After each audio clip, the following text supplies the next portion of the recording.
안녕하세요. 세상 돌아보기입니다. 오늘은 2022년 6월 21일이네요. 오늘은 정치 논평 꼭지로 한 말씀 드려보겠는데 다룰 내용은 경제 이야기예요. 제 채널에서 경제 이야기를 다루는 건 이번이 처음인데 기존에 이제 적당한 꼭지가 없고 어차피 뭐 정치하고 경제는 가까이 붙어 있는 것이라 일단 정치 논평 꼭지에 넣어서 해보겠습니다. 그래서 이제 오늘 이 동영상을 준비를 해보자고 생각이 들었던 거는 뭐 이런 기사들하고 상관이 있죠. 단지 이 기사는 아닌데 지금 이게 뭐 여러분데 여러분들도 많이 접하셨을 거라고 봅니다. 미국 인플레이션으로 지금 고생하고 있다. 그래서 뭐 금리를 조금씩 올리는데 되게 이제 조심조심 하고 있죠.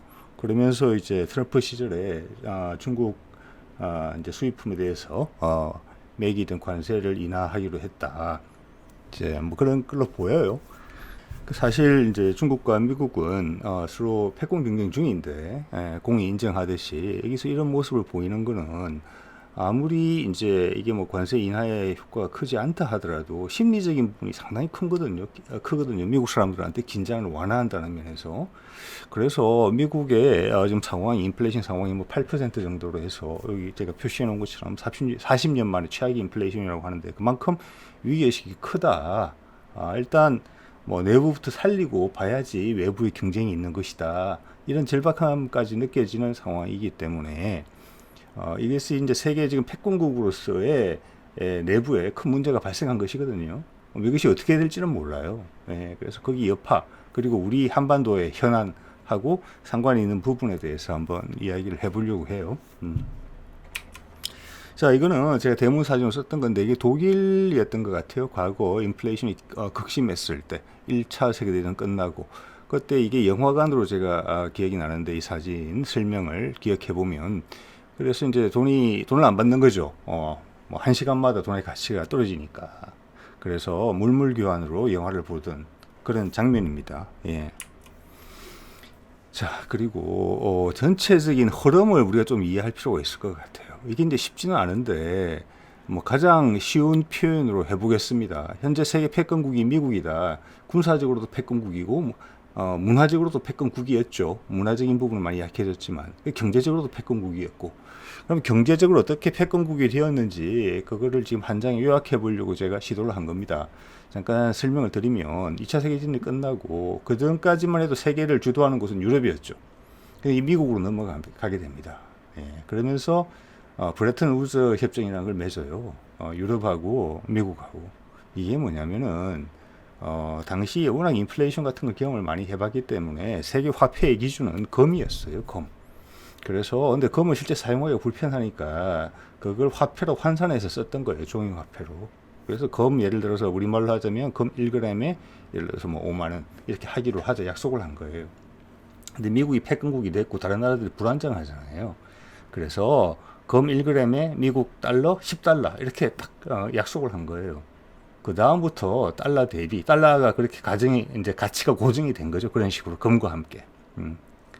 그리고 나서 나머지 다른 화폐들 뭐 파운드, 마르크, 뭐 프랑 이런 것들은 달러에 견주어서 이렇게 결정이 되게 된 거죠. 그게 이제 브레튼 우드 체제가라는 것이고 그 지명인 것 같아요. 브레튼 우드에서 그렇게 이제 협의를 한 것이고 합의를 이제 그 이후로 달러가 이제 최강의 화폐가 된 것이고 사실은 그래서 달러를 발행하는 만큼 그 가치는 항상 금의 기준이 되어 있기 때문에 미국이 달러를 더 발행하려면 금을 더 가지고 있어야 되는 거죠. 그게 약속이었죠. 그러다가 이게 아마 우리한테는 그 워터게이트 사건으로 잘 알려진 미국의 닉슨 대통령이죠.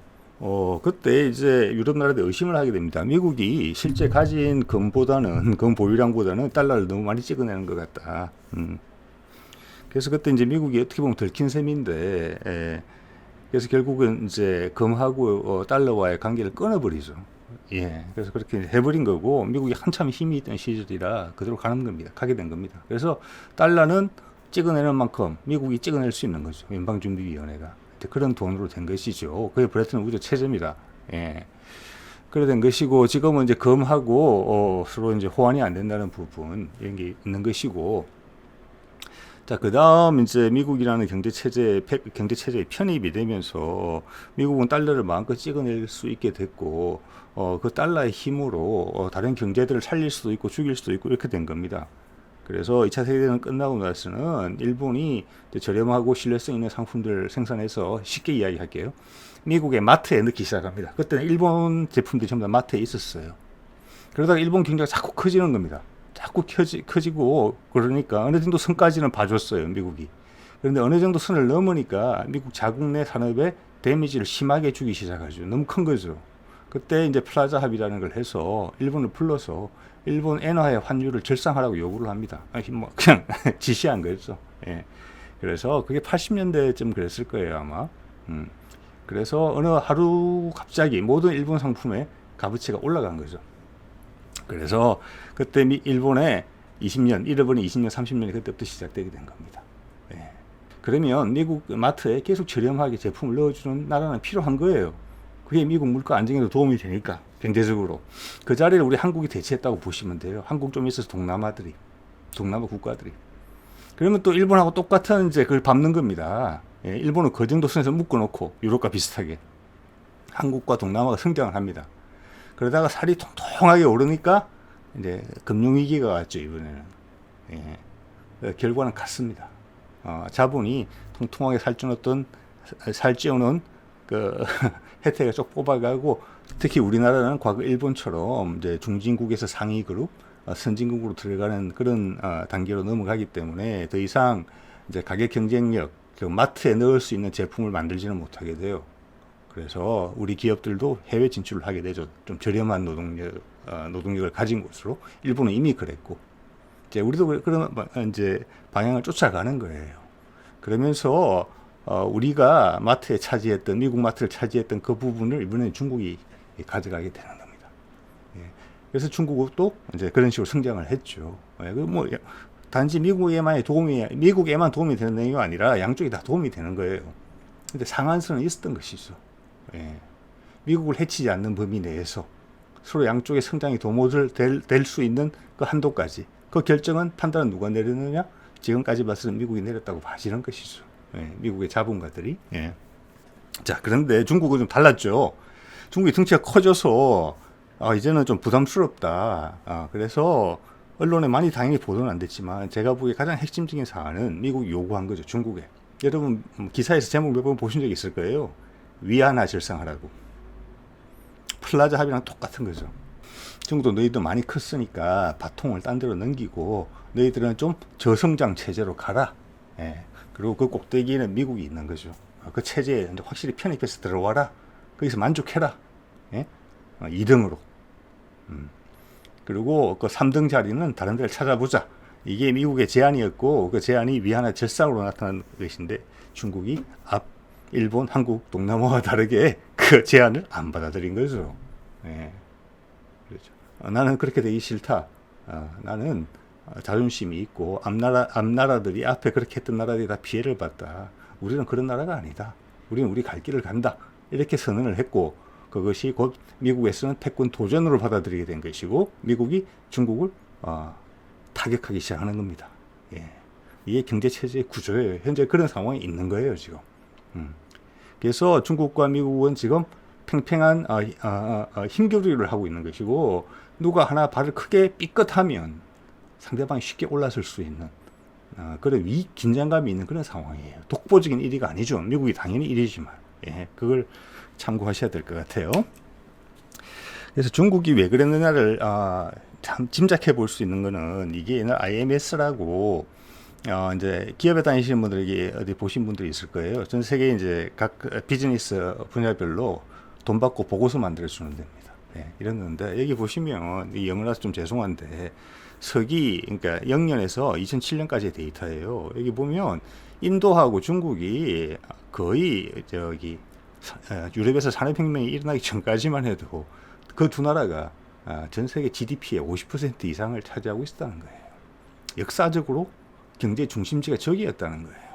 단지 1800년대 유럽에서 산업혁명이 발생하면서 붐을 이루면서 그 지분이 엄청나게 지금 낮아져서 10%도 안 되는 상황이 있지만 다시 급격하게 올라오고 있다. 2000년을 넘어서면서 지금은 2020년이 됐으니까 지금은 제가 봤을 때 한 50%까지 올라왔을 것 같은데요. 자, 이것이 중국 사람들 생각하는 자기들의 저력이고 우리는 잠시 좀 힘들었던 건데 우리는 영원한 2인자가 아니다. 우리 역사의 대부분을 1등으로 지내온 나라다. 이런 것들이 앞서갔던 일본이나 우리하고는 중국이 다른 태도를 취했던 이유가 아닌가 이렇게 짐작해 볼 수 있는 데이터라고 볼 수 있어요. 이게 당연히 서양에서 만들어진 데이터입니다. 자, 그리고 또 우리가 스스로한테 한번 말씀을 물어봐야 되는 부분이 있어요. 이거는 이제 미국 경제 공황이 아주 심각하던 시절에 자기 자식들을 팔겠다고 편말을 붙여놨다는 그거예요. 자기 자식들 앞에 4명 있죠. 4명 판다고. 그 안에서 관심 있는 사람들은 집안에 들어가서 문의하라 이런 내용인 것 같은데 뒤에 엄마가 사진 찍으려니까 부끄러워서 고개를 돌리면서 들어가는 그런 장면이 있어요. 뭐 사실이겠죠. 근데 사람을 사고 팔 수 있는 건지 잘 모르겠습니다만 당시에도. 어쨌거나 이런 참혹한 순간들이 자주 있었다. 잊을만 하면 한 세대에 한 번 꼴 정도는 있었을 것이다. 예, 이렇게 생각해 볼 수가 있어요. 예, 우리도 뭐 덜컥덜컥한 적이 있었죠. IMF도 있었고 2007년에도 또 미국발 경제 위기가 있었죠. 예, 그래서 많은 사람들이 생각을 하고 있는 겁니다. 지금 그런 말들이 많이 올라오고 있죠. 여러분들도 느끼실 겁니다. 주류 언론에는 없지만. 예. 그래서 보면은 우리 인간의 수명이라는 게 있어요. 뭐 생물학적 수명이 몇 살까지인지 좀 모르겠지만 지금 80 몇 세고 우리 때도 뭐 80 몇 세까지는 살겠다 이런 생각 드시잖아요. 그런데 건강 관리를 잘못하면 일찍 세상을 버린 친구들도 많아요. 저도 얼마 전에 우리 고등학교 동문들의 현황을 나타내는 데이터 리스트를 받은 적이 있는데 거기에 보니까 세상을 떠난 친구들이 상당히 많더라고요. 뭐 사고도 있고 아파서 일찍 세상을 떠나는 경우도 있고 그런 것 같아요. 관리학에 따라서 인간의 수명도 뭐 왔다 갔다 하죠. 그 다음 회사의 수명이라는 게 있어요. 회사의 수명은 인간의 수명보다 짧습니다. 제가 여기서 말씀드리는 수명은 평균 수명이겠죠, 당연히. 그죠? 회사도 어떻게 관리하느냐. 지금 엄청나게 잘 나갈 것처럼 보이는 회사도 얼마 안 있어서 이름이 없어질 수도 있어요. 벌써 뭐 마이크로소프트 같은 회사는 옛날에 10년, 20년 전에 그 영광이 아니죠. 다들 아실 겁니다. 그 다음 국가의 수명이라는 게 있어요. 짧게는 수년, 길게는 몇백 년까지 가죠. 우리 한반도에 있었던 나라들은 평균적으로 수명이 긴 나라들이었어요. 신라 뭐 1000년, 고려도 뭐 한 400여 년 가까이 됐죠. 조선도 500년 가까이 됐고. 국가도 어떻게 처신하느냐에 따라서 수명이 왔다 갔다 합니다. 제가 여기서 드리고 싶은 말씀은 뭐냐면은 모든 것들이 달이 차고 기울고 사라지고 다시 뜨고 이런다는 겁니다. 그래서 그런 안목이 필요해요. 지금 우리는 그런 안목이 절실하게 필요할 때예요. 예. 어디가 뜨고 있고 어디가 내려가고 있고, 예. 뜨고 있으면 왜 뜨는지, 내려가고 있으면 왜 내려가는지, 이걸 이렇게 생각할 수 있는 나라와 그 국민들이 그 스스로를 떠오르게 만들 수 있는 힘이 되는 거예요. 그게 물론 지구의 수명 이런 거, 지구도 분명히 수명이 있겠죠. 그렇지만 그런 거 걱정하는 사람은 아무도 없습니다. 예. 국가의 수명까지는 관심이 있죠. 지금 우리가 이야기하고 있는 오늘의 주제, 경제의 어려움, 이런 것도 잘 넘기면 내 국가의 수명이 길어질 수도 있고, 잘 못 넘기면 수명이 엄청나게 단축될 수 있는 그런 상황들입니다. 예, 그 말씀 드리고 싶어서 이 말씀을 했습니다. 자, 보면 인플레이션과 원인과 해석이 뭐 다 아시는 거죠. 돈이 너무 많이 풀린 거죠. 사회가 필요한 것보다. 옛날에 이제 우리가 금과의 인연을 끊고 종이화폐로 이제 시작을 했을 때 그 논리가 뭐냐면, 이제 경제가 계속 활성화가 되고 빨리 커지면은 돈이라는 수단이 많이 필요한 거예요. 그래서 거래가 활발해지는데, 근데 금에 묶여 있으면 통화량을 급격하게 못 늘린다는 이야기예요. 쉽게 이야기해서. 예. 그래서 이 종이화폐가 그런 면에서 유리하다라고 이야기를 해서 경기가 둔감화되면은 다시 종이화폐를 당기고 은행으로 빨아들이고 금리를 올려서 뭐 이런 이야기죠, 사실은. 그렇지만 기본적으로 엄청나게 불안정하다는 것은 여러분도 알고 계실 겁니다. 예. 원래 경기가 안 좋았어요, 코로나 전에. 맞죠? 그래서 그때도 위험스러운 징조들이 많았어요. 예. 바깥으로 움직임도 있었고 그런 걸 예견하고 대비한다는 움직임들도. 거기다가 엎친 데 덮친 격으로 좀 코로나까지 온 거란 말이죠. 예. 자, 인플레이션이 가장 극심해지면 어떻게 됩니까? 은행을 못 믿는 거죠. 왜냐하면 은행이 먼저 망하니까. 그럼 뱅크런이라는 게 생기죠. 돈을 찾아가는 거예요. 여러분, 하나 예를 들어서 말씀드려 볼게요. 어떤 사람이 투자의 귀재예요. 멋진 사람이죠. 그래서 1년 동안 투자해서 한 100억 원을 벌었어요. 은행에 넣어뒀어요. 예. 그 100억 원을 가지고 그 100억 원 중에서 한 5억 원을 꺼내서 멋진 전원주택을 짓고 싶은 거예요. 예.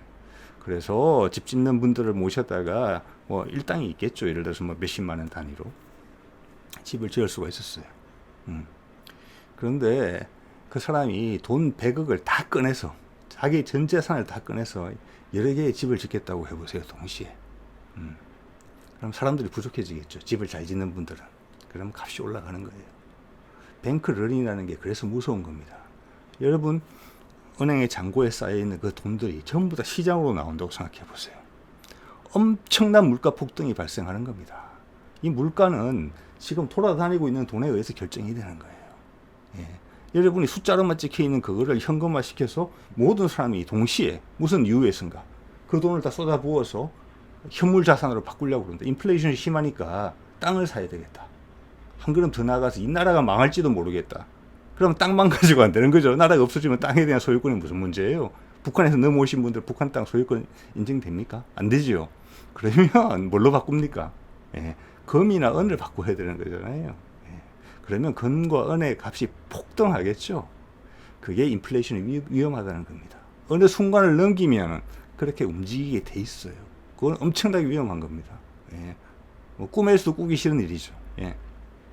자, 그런 부분이 있는데 여기서 이제 하나 이야기하고 넘어갈게. 미국에는 보면 연방준비위원회라는 게 있죠. 이름은 묘하죠. 연준이라고 보통 이야기하고 영어로는 FRB인가 뭐 이렇게 이야기하죠. 우리는 한국은행인데 그거를 우리가 중앙은행으로 잘못 이해하고 있어요. 우리 한국은행은 우리 정부, 즉 우리나라와 운명을 같이 합니다. 즉 우리 원화가 어떤 이유로 해서 완전히 망가졌다. 우리나라가 없어졌다. 그럼 원화는 아무 가치가 없겠죠. 베트남이 옛날에 망했을 때 베트남에 돈이 있었을 거예요. 그 돈 가지고 미국 도망갔을 때 그 돈이 나중에는 종이 조각이 되지 않았겠습니까? 즉 우리 한국은행은 우리 원화가 죽으면, 즉 우리나라가 없어지면은 한국은행도 없어지는 거예요. 그게 중앙은행의 의미예요. 그런데 미국의 연준은 달라요. 미국의 연준은 은행들의 협의체예요. 연준 회장 파월인가 그렇죠. 그걸 대통령이 임명하니까 그런 것 같죠. 파월은 그렇게 힘 있는 사람이 아니에요. 그러면은 중국 사람이 쓴 화폐 전쟁이나 책에 보면 아주 잘 나와 있어요. 네, 그건 팩트입니다. 미국 정부가 연준에 은행가들한테 돈을 빌려 쓰는 시스템으로 되어 있어요. 1800년대 초반까지 미국 대통령과 은행들이 전투를 벌였어요. 화폐 발행권을 누가 가지느냐를 가지고. 네. 그거 가지고 대통령의 암살까지 의심되는 정황까지 있어요. 결국 은행이 그걸 가져갔죠. 그 은행들은 누구냐?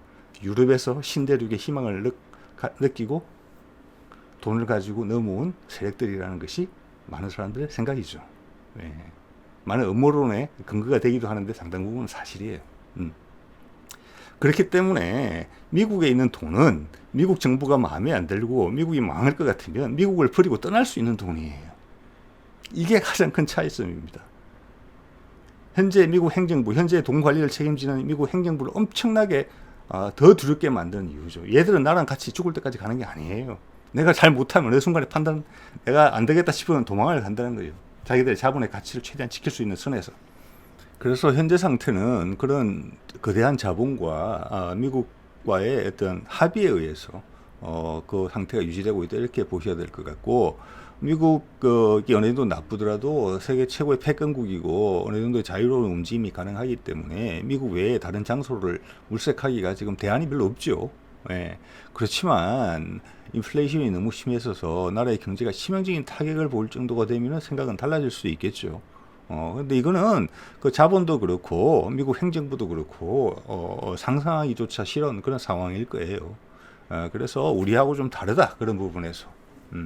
또 하나 말씀을 드렸지만 중국이라는 나라가 바로 밑바닥에 있기 때문에 미국이 덜컥거리면은 세상의 시선이 다른 쪽으로 갈 수 있다는 것이죠. 중국이 마음에 안 들지만 아직 지도국이 될 만한 역량은 못 갖췄다고 보지만 미국이 너무 무너지면 이때는 깡패라도 모셔와서 중심을 잡아야 될 판이거든요. 그러려면 중국한테 갈 수도 있는 겁니다. 그게. 예, 그렇기 때문에 지금 긴장감이 있는 것이죠. 미국이 패권이라는 지위가 있기 때문에 미국이 뭐 빚이 많은 건 아실 겁니다. 채권을 발행하면은 그걸 미국의 영향력 때문에 어쩔 수 없이 사주는 경우가 많이 있어요. 그 대표적인 경우가 자기들 국민한테 빚을 내서 미국 채권을 사주는 때가 종종 있는 일본이에요. 그렇기 때문에 미국은 일본 말을 어느 정도까지는 들어주는 거예요. 왜냐? 힘들 때 도와주니까 그런 면에서. 그렇지만 내가 패권국의 지위를 상실하면 그런 서비스가 안 들어옵니다. 한순간에 무너질 수가 있어요. 그래서 미국은 1등에서 2등으로 자리에 미끄러진다면 2등이 아니고 10등 이하로 떨어질 수도 있는 그런 지금 구조를 가진 나라예요. 자, 그런 거를 염두에 두고 보시면은 지금의 어떤 긴장감이라는 게 피부로 조금 더 다가오실 겁니다. 우리는 전반적으로 많이 안정되어 있는 나라예요. 관리가 잘 되고 있는 상황입니다. 주요국 중에서는 그렇게 보셔야 됩니다. 자, 이거 원달러 환율 추이 제가 금방 가져온 건데요. 달러 환율이 엄청나게 올랐어요. 이게 지금 전 세계적인 추세인 것 같아요. 엔화도 마찬가지죠. 엔화가 떨어진 게 아니고 달러가 오른 거예요. 우리나라도 원화가 떨어진 게 아니고 달러화가 오른 거예요. 근데 미국 경제가 어렵다는데 왜 이렇지? 이렇게 궁금해 하실 수 있죠. 그죠? 그런데 이런 이야기는 한 7, 8년 전에도 이미 많이 나왔어요. 왜냐? 미국이 어렵다는 것은 세계 경제가 어렵다는 거예요. 맞습니까? 네, 동의하실 겁니다. 자, 세계 경제가 어려우면은 많은 사람들이 달러화를 갖고 싶어요. 사실 그 문제가 미국에서 초래됐음에도 불구하고 우리나라보다는 자기 나라보다는 미국이 더 오래 갈 것 같으니까 달러로 바꾸고자 하는 거예요. 어떻게 보면 버릇이죠. 가장 안전한 화폐니까 세상에서. 예. 그래서 세계 경제가 안 좋아지고 미국으로 인해서 안 좋아지더라도 달러화의 가치가 오르는 겁니다. 이게 좋은 사인이 아니에요. 신호가 절대 미국에. 올라가다 뿡 터진다는 이야기들을 옛날에 많은 사람들이 했습니다. 금융 붕괴가 곧 온다고 그런 이야기들이 돌은 지는 한 10년 됐지요, 이미. 예. 자, 그래서 그렇다고 해서 제가 어떻게 무너진다는 이야기 말씀드리는 거 아니에요. 아까 말씀드렸죠. 수명은 각각 조절하는 거예요. 이 상황을 어떻게 헤쳐나가느냐에 따라서 달라집니다. 그리고 이런 위기들은 쭉 있어 왔고, 그렇지만 지금의 위기는 여태까지 그 어떤 위기보다 구조적으로 미국을 더 힘들게 하고 있다는 말씀을 제가 오늘 몇 가지 근거를 들어서 말씀드리는 것이죠.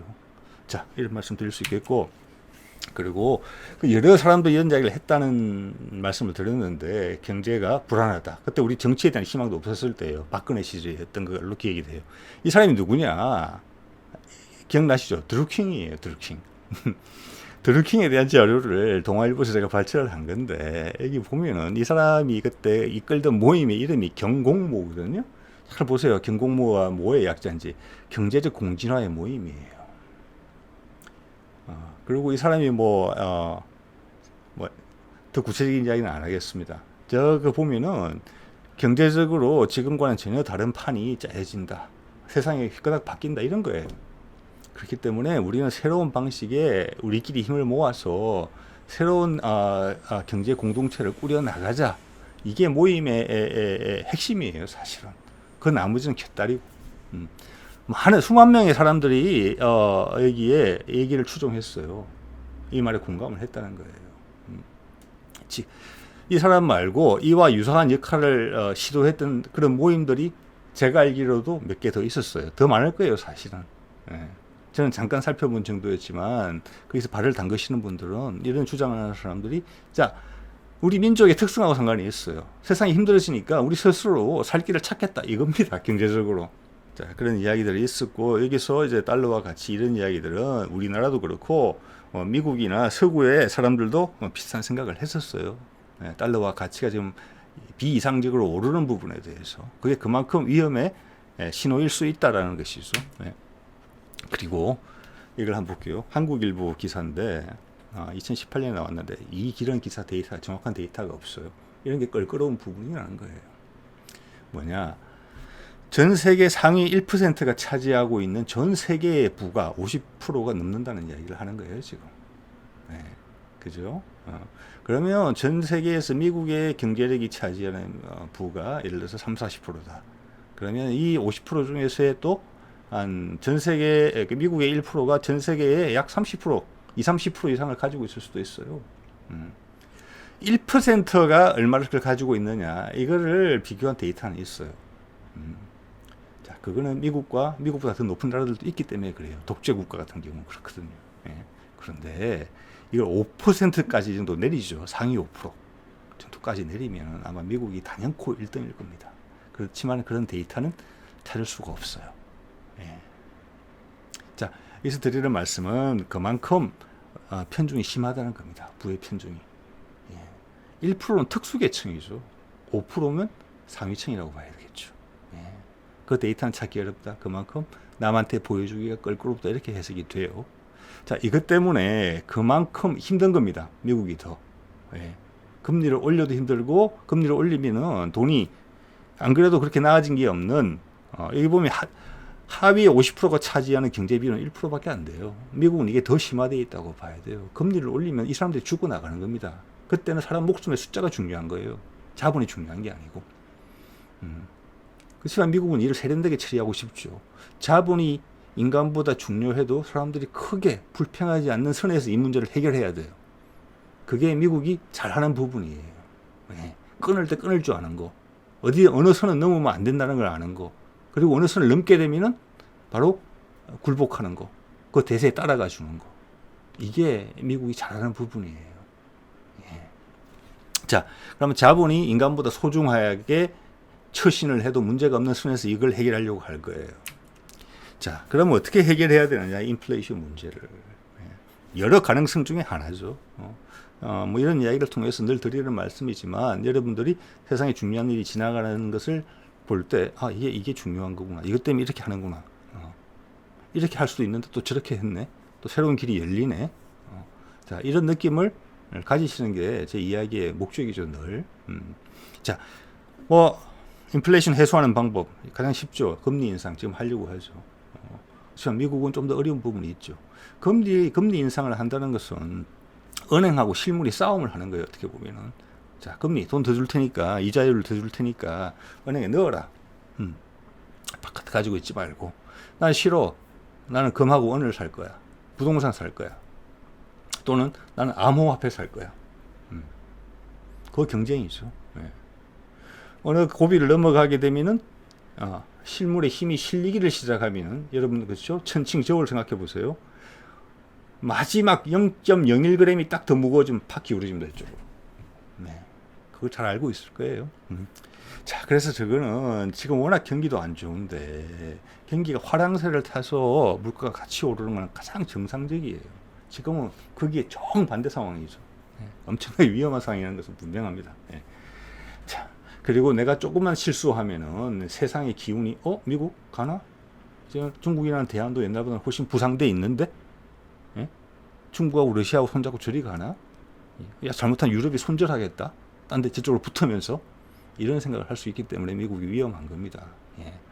그 다음은 현재로 봐서는 어렵게 보이지만 경기 성장을 해야 돼요.